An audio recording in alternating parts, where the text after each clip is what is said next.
أعوذ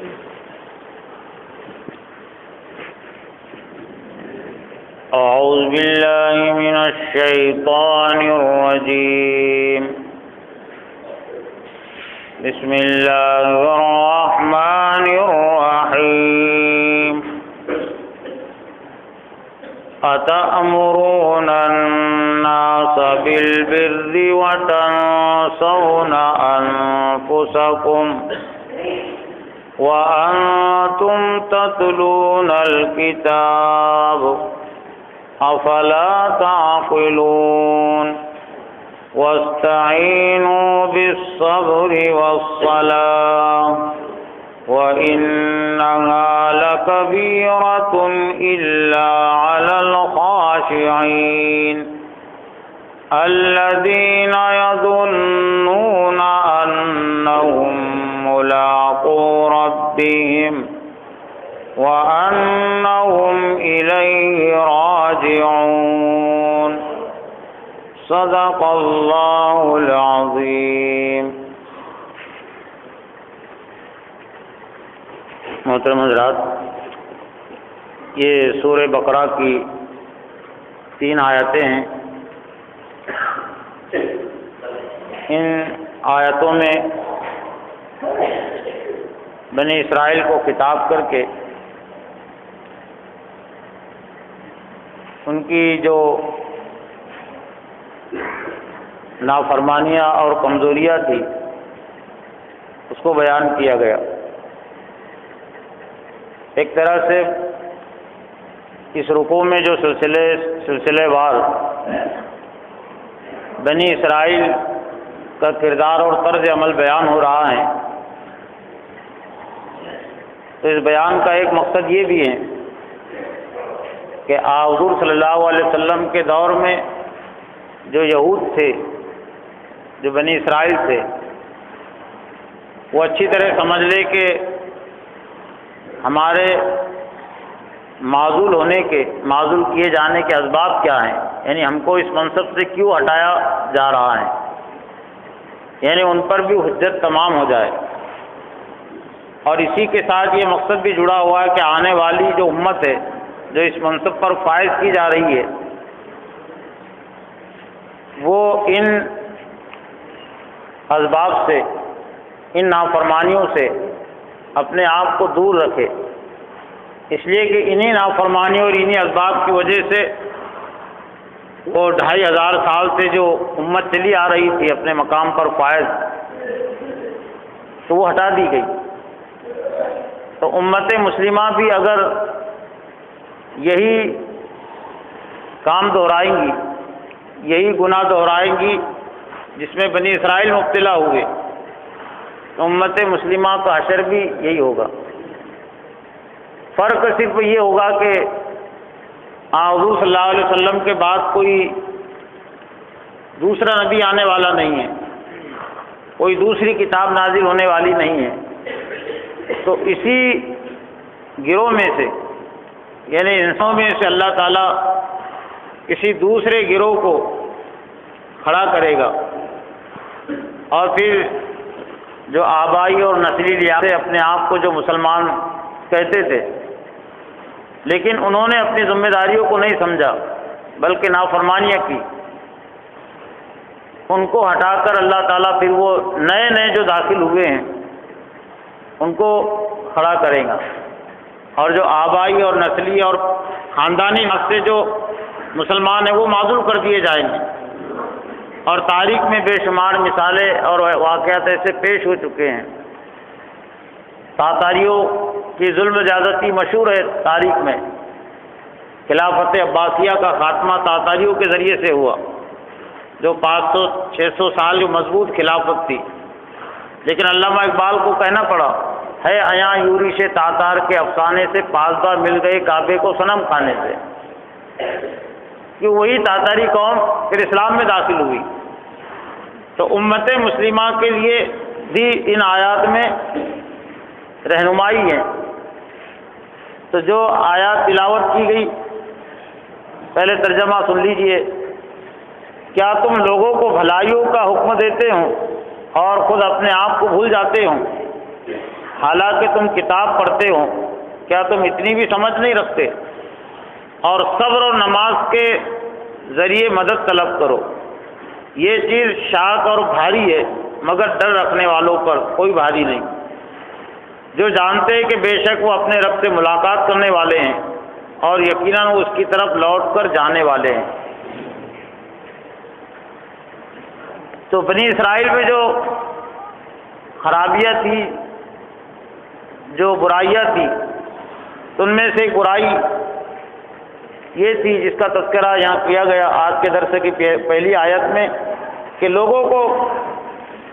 بھلائی کا حکم دینا، نیکی کا حکم دینا اور خود نیکی نہیں کرنا، یہ قول اور فعل کا تضاد۔ نیکی کا جو حکم دیتا ہے تو اس کے لیے ضروری ہے کہ وہ نیکی پر عمل کرے۔ انبیاء علیہ السلام کا جو کردار قرآن مجید میں بیان ہوا ہے، تو ہر نبی نے یہ کہا کہ میں تمہیں جو حکم دیتا ہوں میں اس کی مخالفت نہیں کرتا، بلکہ میں اس پر خود پہلے عمل کرنے والا ہوں۔ حضرت محمد صلی اللہ علیہ وسلم نے بھی جو حکم دیا اللہ کے حکم سے، تو آپ نے خود اس پر عمل کیا۔ اور اسی طرح سے پہلے انبیاء علیہ السلام نے بھی، اور ان کے جو حقیقی پیروکار تھے، جو کہتے تھے وہ خود عمل کرتے تھے، اور اثر بھی وہی بات کا ہوتا ہے کہ کہنے والا خود اس پر عمل بھی کرے، ورنہ کہنے والا اگر اس پر عمل نہ کرے تو اس کا اثر بھی نہیں ہوتا۔ لیکن پھر بھی فقہاء کرام نے اس سلسلے میں جو موقف قائم کیا، وہ موقف صحیح اور اعلیٰ موقف تو یہی ہے اس سلسلے میں کہ جو نیکی کی دعوت دے رہا ہے، جو نیکی کا حکم دے رہا ہے، وہ خود بھی اس پر عمل کرے۔ لیکن اگر کسی وجہ سے، کسی کوتاہی کی وجہ سے، غفلت اور سستی کی وجہ سے اگر وہ عمل نہیں کر رہا ہے تو پھر بھی اس کو نیکی کی دعوت دینا چاہیے، اس کو دوسروں کو حکم دینا چاہیے۔ ایک مصلحت فقہاء کرام نے لکھی کہ ہو سکتا ہے کہ دوسروں کو کہنے کی وجہ سے، دوسروں کو بتانے کی وجہ سے خود اس کو عمل کی توفیق ہو جائے، اور آج نہیں تو کل اس کا ضمیر بیدار ہو جائے کہ تو دوسروں کو بتاتا ہے اور خود عمل نہیں کرتا۔ تو اس سلسلے میں اگر کچھ کوتاہی ہے تو نیکی کی دعوت دینے کا کام، نصیحت کرنے کا کام چھوڑ نہیں دینا چاہیے، بلکہ اس سے اور زیادہ نقصان ہوگا۔ لیکن پہلا طریقہ اور بہتر طریقہ تو یہی ہے کہ جو کچھ وہ دعوت دے پہلے اس پر عمل بھی کرے۔ تو کیا تم لوگوں کو نیکی کا حکم دیتے ہو اور خود وتنسون انفسکم، اور اپنے آپ کو بھول جاتے ہو، اپنے آپ کو چھوڑ دیتے ہو؟ اب اگر ہم اس روش کو اگر امت مسلمہ پر اگر منطبق کر کے دیکھیں تو یہ علمی اور افسوسی کی بات ہے کہ یہی روش امت مسلمہ میں پائی جاتی ہے، امت بنی اسماعیل میں بھی پائی جاتی ہے کہ دوسروں کو کہنا اور خود عمل نہیں کرنا۔ بلکہ اگر ہم غور کریں تو اب دوسروں کو بتانے کا اور کہنے کا عمل بھی ختم ہو گیا۔ اور پھر یہاں پر وَأَنْتُمْ تَتْلُونَ الْكِتَابَ أَفَلَا تَعْقِلُونَ، حالانکہ تم کتاب کی تلاوت کرتے، تم کتاب پڑھتے ہو، کیا تم سمجھتے نہیں؟ لیکن امت مسلمہ پر اگر ہم غور کریں ان کے متعلق تو کہا گیا کہ کتاب پڑھتے تھے، جانتے تھے، لیکن آج امت مسلمہ کی اکثریت میں سے بھی اکثریت ایسی ہے کہ جو کتاب بھی نہیں پڑھتی اور جو جانتی بھی نہیں۔ تو ایسا لگتا ہے کہ گویا کہ دو قدم آگے کی جو خرابی اور گمراہی تھی، آج امت بنی اسماعیل اس میں مبتلا ہے۔ اور اسی کے اسباب میں سے یہ سبب ہے کہ بنی اسرائیل کی جو یہ تاریخ ہے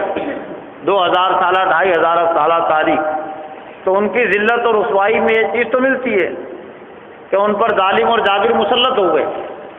لیکن اپنی مرضی اور اپنی خوشی سے انہوں نے کسی غیر اسرائیلی کو اپنا حکمراں نہیں بنایا، اپنی مرضی اور خوشی سے۔ لیکن امت مسلمہ کی ذلت اور رسوائی ایک طرح سے اب اس سے آگے بڑھی ہوئی ہے کہ اپنی مرضی اور خوشی سے بے شمار اللہ کے دشمن، اس کے رسول کے دشمن نہیں ماننے والے، جن کا دعویٰ بھی نہیں کہ ہم مسلمان ہیں، لیکن اپنی راضی مرضی سے امت مسلمہ ان کو اپنا رہبر رہنما لیڈر بنائے ہوئے ہیں، آگے بڑھو ہم تمہارے ساتھ ہیں۔ تو یہ ذلت اور رسوائی میں بنی اسرائیل مبتلا نہیں ہوئی تھی، کم از کم ان میں یہ قومی حمیت اور قومی جذبہ پایا جاتا تھا۔ لیکن اب یہ قومی حمیت اور قومی جذبہ بھی یہ ختم ہو گیا۔ اسلام تو قومی حمیت اور قومی جذبے کو بھی دین کے ساتھ جوڑتا ہے، اور صرف اگر وہ قومی حمیت اور جذبہ ہے تو وہ بھی صحیح نہیں ہے، اس لیے کہ وہ بھی ایک نہ ایک درجے میں کسی اور کا غلام بنائی دیتا ہے، جیسا کہ امت مسلمہ کی تاریخ اس کی نشاندہی کرتی ہے۔ وَاسْتَعِینُوا بِالصَّبْرِ وَالصَّلَاةِ، اور مدد چاہو، مدد طلب کرو صبر اور نماز کے ذریعے، صبر اور صلاۃ۔ بے شک یہ بھاری چیز ہے، مگر خشوع اور خضوع اختیار کرنے والوں پر کوئی بھاری نہیں۔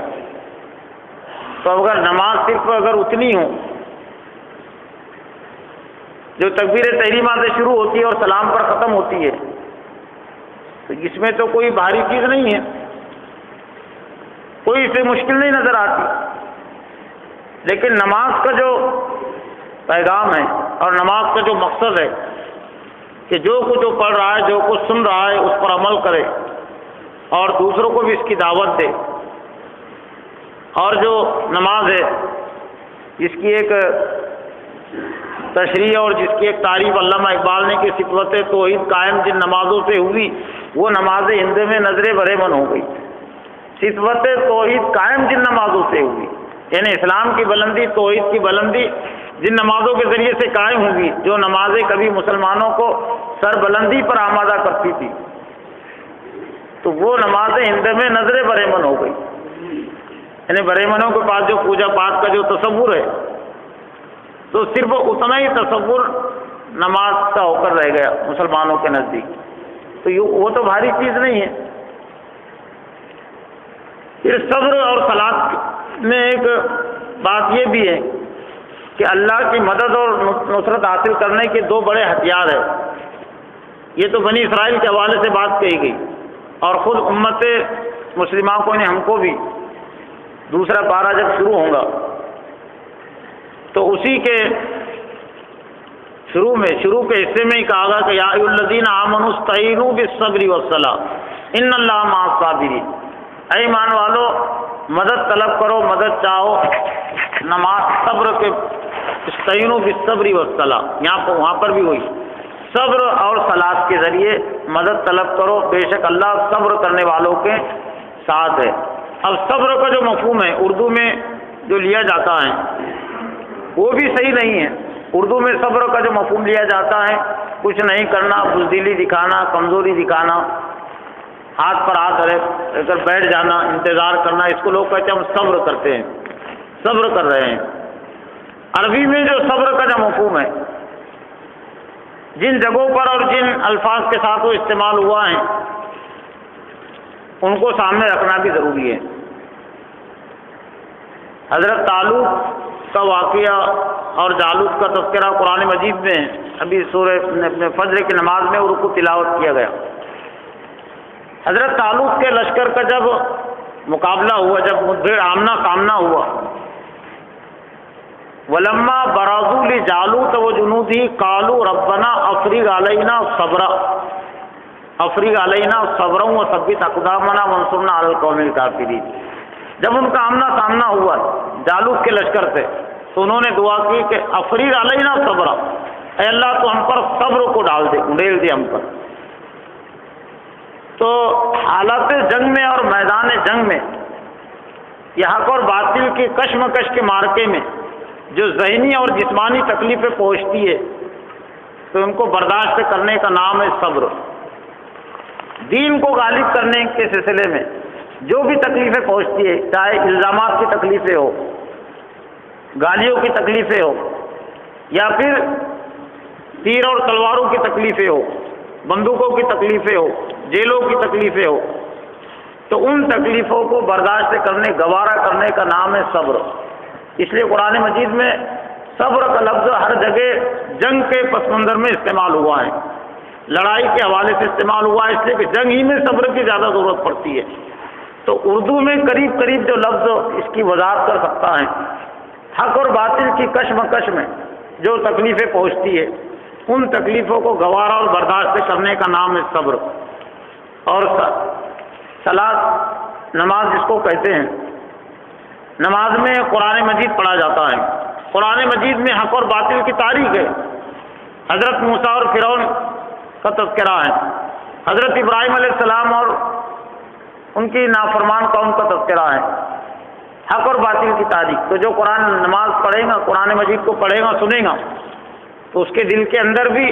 وہ جذبہ پیدا ہوگا، یا کم از کم وہ یہ سمجھے گا کہ جو مجھ پر حالات آ رہے ہیں تو یہ کوئی نئے حالات نہیں ہیں، یہ حالات حضرت موسیٰ علیہ السلام پر بھی آ چکے، حضرت محمد صلی اللہ علیہ وسلم پر بھی آ چکے، حضرت عیسیٰ علیہ السلام پر، تو اس کو حوصلہ ملے گا،